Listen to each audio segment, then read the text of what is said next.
Important legal dictation. Topic is pension and gratuity. 3, 2, 1, start. In the background of this legal position, now we turn to the facts of the present case. The appellant was under suspension from 15/3/1999 to 21/5/1999. On attaining the age of superannuation, he retired from services of the respondent corporation on 1/1/2000. The learned single judge, after considering the rival contentions, disposed of the writ petition, issuing directions to the respondent corporation to settle the full salary and allowances for the period of suspension.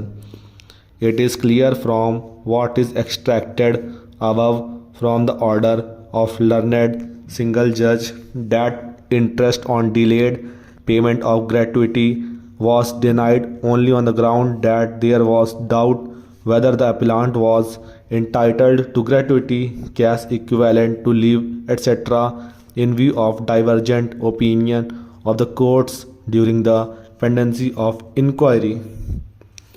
The learned single judge, having held that the appellant was entitled for payment of gratuity, was not right in denying the interest on the delayed payment of gratuity, having due regard to section 7(3) of the Act.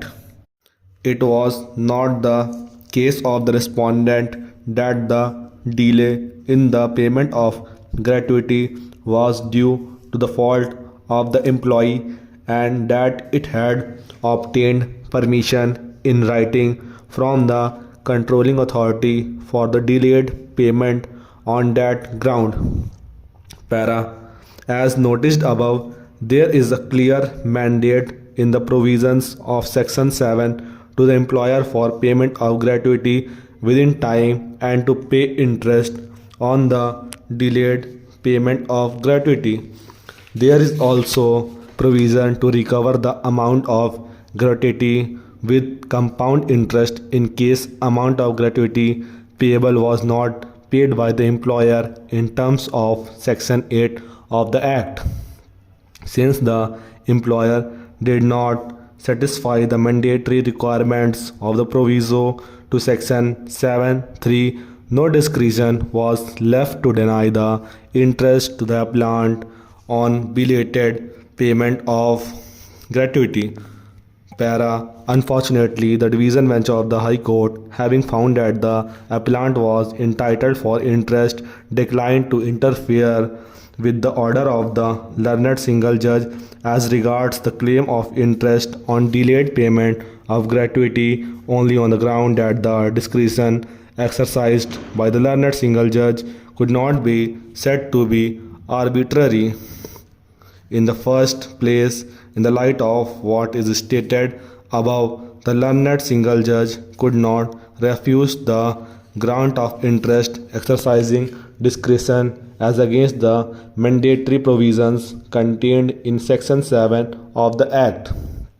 The division bench, in our opinion, committed an error in assuming that the learned single judge could exercise the discretion in the matter of awarding interest, and that such a discretion exercised was not arbitrary. Para. In the light of the facts stated and for the reasons aforementioned, the impugned order cannot be sustained. Consequently, it is set aside. The respondent is directed to pay interest at the rate of 10% on the amount of gratuity to which the appellant is entitled from the date it became payable till the date of payment of the gratuity amount. The appeal is allowed accordingly with cost quantified at Rs 10,000. Stop.